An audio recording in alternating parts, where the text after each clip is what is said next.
Bonjour à tout le monde. Alors dans cette vidéo, on va regarder comment enlever des formes indéterminées du style infini moins infini dans lesquelles il y a des racines carrées qui interviennent. Parce qu'avec ce truc-là, on a une méthode classique qui consiste à utiliser la quantité conjuguée. Donc la quantité conjuguée, c'est simplement quand on a racine de A moins racine de B, de réécrire ça comme A moins B sur racine de A plus racine de B. Derrière ce machin-là, il y a simplement l'identité remarquable a carré moins b carré égale a moins b, a plus b. C'est juste ce machin-là qui est réécrit d'une autre manière avec petit a égale racine de a, petit b égale racine de b, et on le réécrit avec un quotient au lieu d'avoir un produit. Mais c'est vraiment la même chose, hein, c'est équivalent ce truc-là. Ok, donc l'idée c'est que là, au lieu, quand on a un conflit entre deux infinis et qu'il y en a un des deux qui est une racine carrée, on va pouvoir utiliser la quantité conjuguée. Hein, parce que s'il y en a qu'un qui est une racine carrée et l'autre c'est un nombre comme ça, ben ça donne juste a moins b carré divisé par racine de a plus b. C'est la même chose. Dans le fond, c'est toujours ce truc-là. Hein. Si vous voulez, c'est le a moins b qui est égal à a carré moins b carré divisé par a plus b. L'intérêt de ce truc-là, c'est que là, on a un quotient un conflit entre deux choses. Le transformer comme ça va faire que là, de mettre au carré, ça va faire péter les racines, on va pouvoir simplifier. Et en bas, il y aura une somme de racines, il n'y aura plus de conflit en fait. Ce sera des sommes d'infini, ce sera facile à gérer. Ok, donc ceci étant dit, on va passer au premier exemple, qui est x2 plus 1 moins x2 moins 1. Donc avec la quantité conjuguée, ça c'est A et ça c'est B, et donc je vais appliquer la formule A carré moins B carré, donc ça au carré, ça va faire x2 plus 1, moins celui-là, x2 moins 1. Rappelez-vous, je mets un moins, j'ouvre une parenthèse, hein, le truc de psychorigide qui évite toutes les erreurs de signe. Paf. Et on divise par A plus B, et ça c'était A, ça c'était B, donc ça nous fait x2 plus 1, racine, plus x2 moins 1. Ok, vous pouvez le voir avec cette formule-là, ici, là, c'est ça, ou alors avec cette formule-là, comme vous le souhaitez. Alors, ce que je disais précédemment, c'est que le fait de faire ça, en haut, donc on a fait sauter les racines, et donc on va pouvoir développer et simplifier. Et en bas, on n'aura plus de problème de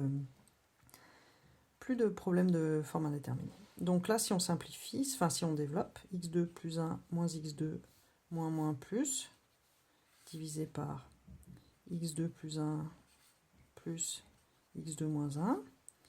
Ici, ça se simplifie, il me reste 2 divisé par ça. Et là, on n'a plus de forme indéterminée. Ah oui, au démarrage, vous êtes d'accord, on avait infini moins infini. Hein, c'était bien une forme indéterminée. Je n'ai pas précisé, mais il faut commencer par ça normalement. Ici, on n'a plus de forme indéterminée parce qu'en haut, ça tend vers 2 et en bas, ça tend vers plus l'infini. Donc là, il y a 2 divisé par l'infini, vous êtes d'accord, et du coup, tranquillou, ça tend vers 0. En plus et en moins l'infini, d'ailleurs, c'est la même chose.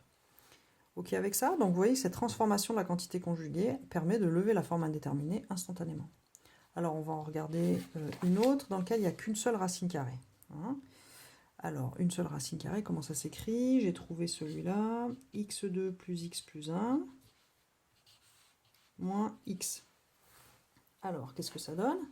Bah pareil, quantité conjuguée, donc je vais mettre lui au carré moins lui au carré divisé par ça plus ça.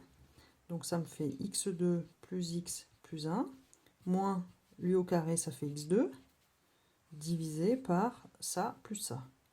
x2 plus x plus 1 racine, plus x. Alors, what's up si je fais ça? Pouf, pouf, les x2 s'en vont. Il reste x plus 1 divisé par x2 plus x plus 1, plus x. Donc là, c'est cool, le conflit entre les deux infinis. Ici, on avait bien infini moins infini, c'est une forme indéterminée. Cette forme a disparu. Mais ici, on se retrouve quand même avec une forme indéterminée qui est du style infini sur infini. Hein, vous êtes d'accord? Ça tend, quand on est en plus l'infini, ça tend vers plus l'infini. Donc, qu'à cela ne tienne, qu'est-ce qu'on va faire? Eh bien, on est en plus l'infini, hein, parce que si on est en moins l'infini, c'est autre chose. Qu'est-ce qu'on sait faire dans un infini sur infini? On met en facteur le terme dominant. Ok? Donc là, le terme dominant, ben, racine de x2, ça fait valeur absolue de x. Ici, ça fait x. Donc le terme dominant, c'est x, mais 2 fois, quoi, si vous voulez. Donc, on va y aller tranquillou. Le terme dominant en haut, c'est x, c'est facile. Ça reste 1 plus 1 sur x. En bas, il y a un terme dominant dans la fraction qui est x2, dans la racine, pardon. Et il reste 1 plus 1 sur x plus 1 sur x2. Et puis, il y a le x qui donnera la même chose. On n'est pas encore prêt à factoriser. Donc, ce truc-là, racine de x2, on se souvient, racine de x2 en plus l'infini égale valeur absolue de x. Donc, x en plus l'infini. Hein, c'est pas vrai à moins l'infini. Donc, ça vaut x. Donc, ici j'ai x, ici j'ai x. Je vais pouvoir faire la mise en facteur. Donc c'est parti, je vais le faire. Je mets le x en facteur ici. Qu'est-ce qui me reste? Donc cette racine, 1 plus 1 sur x plus 1 sur x2, racine, plus 1 parce que j'ai mis x en facteur. Ok, donc les x se simplifient. Il me reste 1 plus 1 sur x. Et en bas, il me reste la racine plus 1. Et donc on a bien bossé, il y a plein de trucs qui tendent vers 0, ça tend vers 0, tout ça tend vers 0 aussi, et donc ça tend vers 1 divisé par racine de 1 plus 1, c'est-à-dire 1 divisé par 1 plus 1, donc ça tend vers 1,5 en plus l'infini. Ok, donc là, quantité conjuguée et ensuite mise en facteur du terme dominant. D'ailleurs, vous pourrez aller voir dans la playlist sur les limites, il y a une vidéo entière où on fait des mises en facteur des termes dominants, vous pouvez regarder. Ça, c'est un calcul typique qu'on obtient quand on cherche une asymptote. Hein. Ça, c'est quand on cherche le deuxième terme de l'asymptote. On tombe typiquement sur ce genre de calcul, donc c'est assez classique dans les études de fonctions. Ok, alors, qu'est-ce qu'on peut faire d'autre? Je vous mets un dernier exemple, là. Ou peut-être deux, d'ailleurs, on va aller regarder si on a le temps. Alors, exemple numéro 3, je vous propose d'aller regarder 1 plus x moins 1 moins x divisé par sinus x en 0. Alors, pareil, quantité conjuguée, on ne réfléchit pas trop.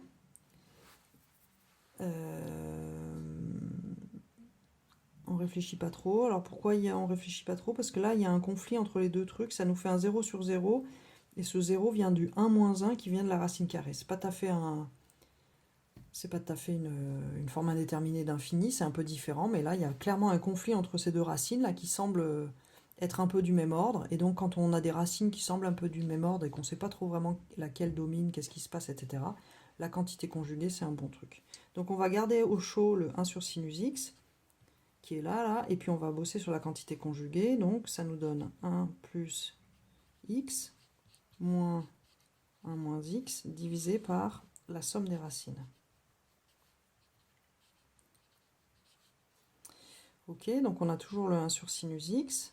On développe la parenthèse. Qu'est-ce qui se passe? Les 1 s'en vont et il reste x plus x. Donc ça fait 2x divisé par 1 plus x plus 1 moins x.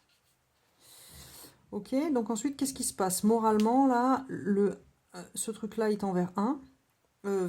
Ça tend vers 1. Ça tend vers 1 aussi.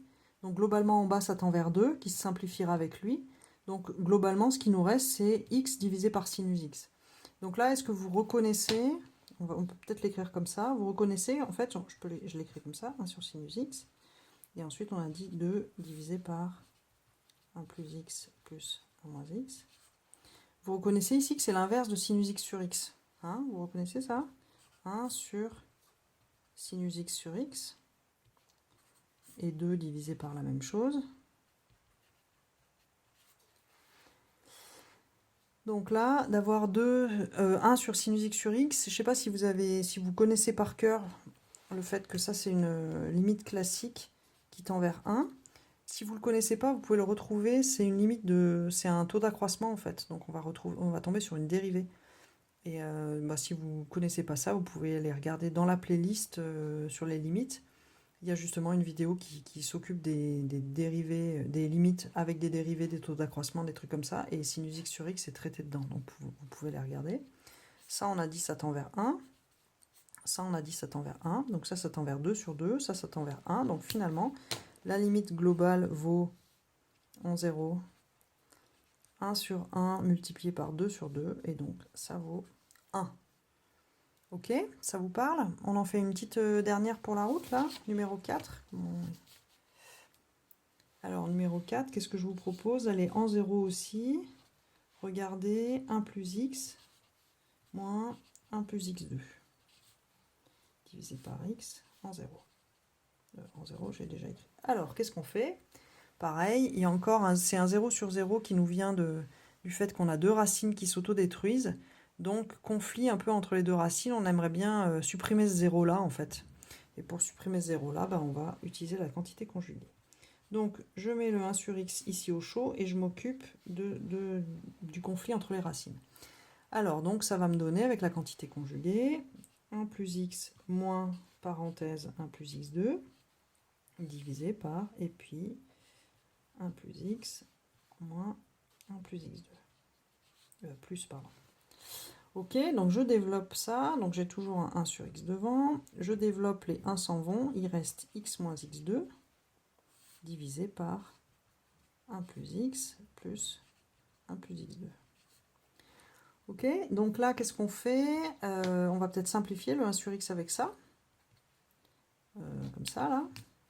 Là, ça se simplifie un peu. Donc, x sur x, ça fait 1. x2 sur x, ça fait x. 1 moins x divisé par 1 plus x plus 1 plus x2. Là, on est bien, hein, parce qu'on est en 0. Donc, en 0, il n'y a aucune forme indéterminée, là. Ça tend vers 0. Ça tend vers 0. Ça tend vers 0. Donc, finalement, il nous reste... Ce truc-là, ça tend vers 1 divisé par racine de 1 plus racine de 1. Hop. Racine de 1, ça fait 1. Racine de 1, ça fait 1. Donc ça vaut 1 divisé par 1 plus 1, c'est-à-dire 2. 1,5. Donc vous voyez une fraction qui, a priori, ça peut avoir l'air un peu compliqué. On se dit, oh là là, il va falloir mettre en facteur des tas de trucs. Et en fait, non. Hein, dès qu'on a fait la quantité conjuguée, pouf, essentiellement, l'indétermination, avec cette simplification-là, l'indétermination est levée et on trouve tout de suite la limite. Voilà, donc j'espère que ça a clarifié un peu comment est-ce qu'on gérait les racines carrées grâce à la quantité conjuguée. Et puis, je reste à votre disposition, pas ci-dessous dans les commentaires si vous avez des questions. Et puis, si ça vous plaît, je veux bien aussi un commentaire ou un like ou un partage ou tout ce que vous voulez. Voilà, bonne journée.